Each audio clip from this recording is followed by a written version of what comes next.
Bueno, otro partido grande, otro buena remontada, un buen avance del equipo en el segundo tiempo que realmente no estuvo tan bien en el primero y pues que particularmente deja unas sensaciones interesantes. Vamos a comentar lo que ha sido esa remontada ante la Real Sociedad que ha hecho como se esperaba un muy buen partido en el Bernabéu, un equipo con un gran entrenador, con futbolistas interesantes que sabe bien lo que quiere, lo que juega, etcétera, etcétera.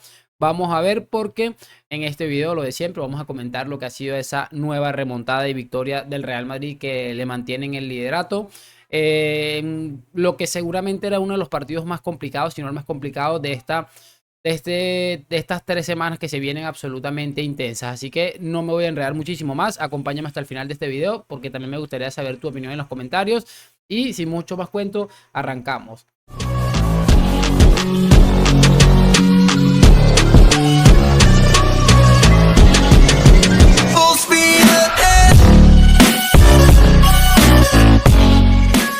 Y muy buenas a todos chicos, bienvenidos nuevamente a este su pequeño espacio para madridistas y como ya ustedes lo saben, aquí traemos información relacionada con el 14 veces campeón de Europa, pero también con el mundo del fútbol en general y lo que les estaba comentando, vamos a repasar lo que ha sido esa remontada del Real Madrid ante la Real Sociedad en el Bernabéu y que me ha llamado mucho la atención porque bueno, ha sido un partido desquiciante, sobre todo en la primera parte en la que bueno, el Real Madrid le costó un poco más debido a que la Real Sociedad se planteó como seguramente se esperaba, bastante ordenado, haciendo las cosas de la mejor manera y esas cosas que yo creo que cualquiera se esperaba de un equipo como la Real Sociedad. Como siempre vamos a empezar hablando de la alineación porque bueno, realmente Ancelotti cambió muy pocas cosas, le dio cabida a Toni Kroos en el 11 y que no termina de verle el encaje que tal vez estaba pidiendo Modric en aquella entrevista que repasamos en el canal y en el que decíamos que bueno, que Modric no estaba muy a gusto con lo que estaba viviendo actualmente en el Real Madrid, pero bueno, tampoco ha sido un partido excesivamente brillante de Toni Kroos. Vamos a ir repasándolo como siempre hacemos futbolista por futbolista porque bueno, por ejemplo, me ha gustado mucho el partido de Kepa, creo que las intervenciones que ha tenido las ha hecho de manera correcta, creo que lo ha hecho de una manera interesante el guardameta español que, como les dije en el momento de su fichaje, es un portero que generaba dudas o genera dudas todavía seguramente por que bueno, le hemos visto que también es muy joven y que ha hecho algunos cagadones cuando estaba en el Chelsea, aquello que lo otro, o sea, son cositas que yo creo que a cualquiera le pueden generar dudas y que realmente el que tenga dudas seguramente tendrá una clara base para sentir ese tipo de dudas. Pero creo que ha estado bastante bien, poco que reprocharle en el gol, creo que ha tenido un poco de mala suerte, ha parado un gran remate, después ha tenido otra interesante a Mikel Merino para evitar el 0-2. Le han encajado otro gol sin que le han quitado, lo han quitado por fuera de juego de posicional en un disparo de cubo también interesante. Creo que ha estado en líneas generales bastante bien. El amigo Kepa Arrizabalaga. Bueno, seguimos hablando de Dani Carvajal, que era el lateral derecho. Creo que ha estado bastante bien.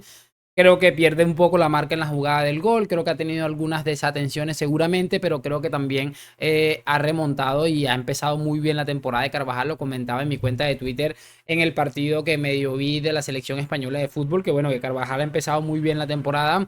Él mismo comenta desde que ha cambiado su dieta, pues realmente le ha cambiado mucho su vida futbolística.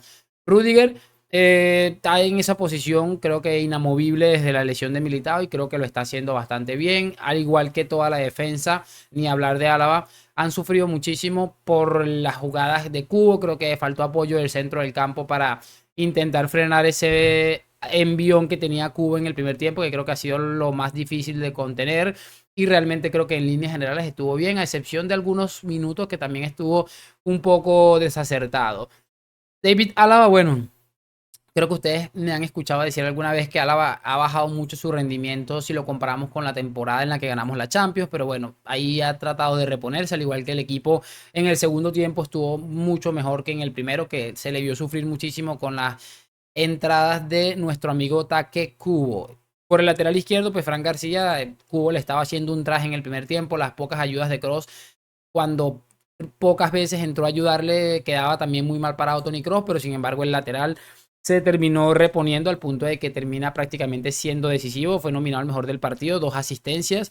Creo que su presencia en ataque está siendo importante, pero creo que tiene que mejorar muchísimo en defensa para poder considerarlo un lateral absolutamente óptimo o apto para ser el titular del Real Madrid. Así que me gustó el partido de Fran, pese a los problemas que tuvo con Cuba en el primer tiempo. Tchouaméni venía de hacer dos hermosos partidos con Francia, con un golazo incluido, pero hoy no ha sido tampoco su mejor partido seguramente, no ha desentonado tampoco, se quedó un poco en la jugada del gol, o sea, varias cositas, pero tampoco estuvo del todo mal Tchouaméni, que por cierto, se los he dicho, ha arrancado muy bien la temporada. Tchouaménito estaba acompañado en el centro del campo por tres compañeros que fueron Fede Valverde, que bueno, le hace falta seguramente ser ese futbolista puñal de la pasada temporada que metió un montón de goles en esta primera fase, pero creo que como siempre ese ímpetu, esas ganas de pelear cualquier balón hacen que Fede Valverde sea inamovible para este equipo. Metió un golazo digno de su pierna derecha que por poco desprende el arco que defendía Remiro, que también tuvo un gran partido realmente. Y que bueno, creo que estuvo bastante bien Fede Valverde. Hablando de Toni Kroos, pues realmente no fue la exhibición que vimos en el segundo tiempo del otro partido.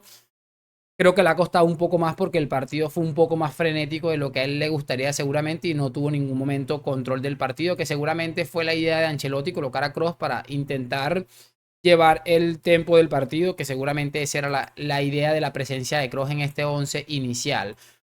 Por el otro lado estaba Jude Bellingham.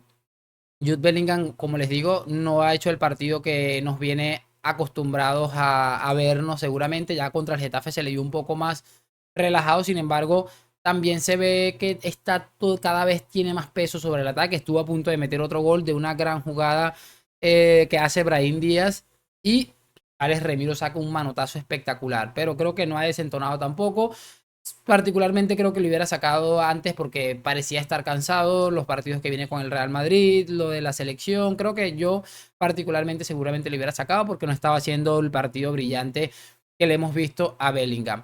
En ataque, Ancelotti empezó con José Lu y con el amigo Rodrigo. Rodrigo sigue siendo un puñal en el uno para uno, sigue desequilibrando muchísimo, pero me da la sensación, y eso que viene de marcar dos o tres goles con la selección de Brasil, pero me da la sensación de que tiene una especie de frustración de que no encuentra arco y se le ve rematando a veces cosas de una cosa, a veces absurdas, y da la sensación de que tiene ese pequeño problema ahora mismo nuestro amigo Rodrigo Góez, pero creo que es cuestión de que marque un par de golitos y coja confianza nuevamente para poder otra vez tener esa sensación de futbolista absolutamente generacional. Lo de José Lu pues es increíble, de a pesar de muchas risas, dos partidos titular, dos golazos, está haciendo lo que seguramente esperábamos de un Luka Jovic o de un Mariano, un delantero que está ahí listo en su posición para rematar, sencillamente para rematar, que para eso es un delantero y lo ha hecho a la perfección, ha estado ahí, se ha fallado un gol cantado seguramente también, creo que tiene estas cosas José Lu también. Pero bueno, dos partidos de titular, dos goles. Lleva un gol menos que Robert Lewandowski, que fue el pichichi de la pasada temporada. Así que creo que este rendimiento que está dando José Lu, yo se los dije al principio, José Lu es un futbolista que nos va a dar muchas alegrías esta temporada y que tal vez está un poco infravalorado. Seguramente eso es lo que está sucediendo y bueno, seguiremos ahí apoyando al cuñado de Dani Carvajal. Vamos a cerrar esto rápidamente hablando algo de Ancelotti, porque bueno, los cambios que hacía Ancelotti eran tristes y realmente me llama mucho la atención y se los he comentado en otros videos, la poca fe que le tiene Ancelotti a Brahim Díaz.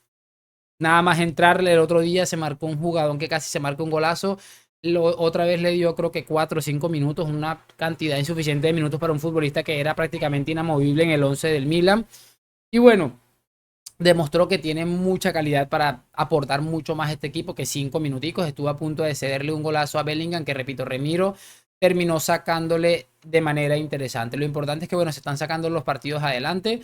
En el primer tiempo seguramente el equipo estuvo un poco más fundido físicamente y ya en el segundo tiempo reaccionaron gracias a Fran García, a José Lu, al mismo Fede Valverde, y que el equipo definitivamente empujó para sacar el resultado, que al final es lo más importante. Son esos partidos que al final de la temporada uno termina echando en falta o termina disfrutando o celebrando que hayas metido estos goles en estos partidos. Me gustaría saber su opinión en los comentarios. Por supuesto, mañana venimos con más contenido.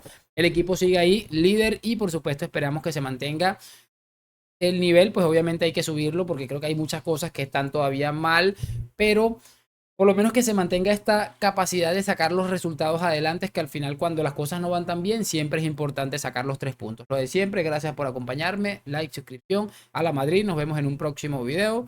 Chao, chao.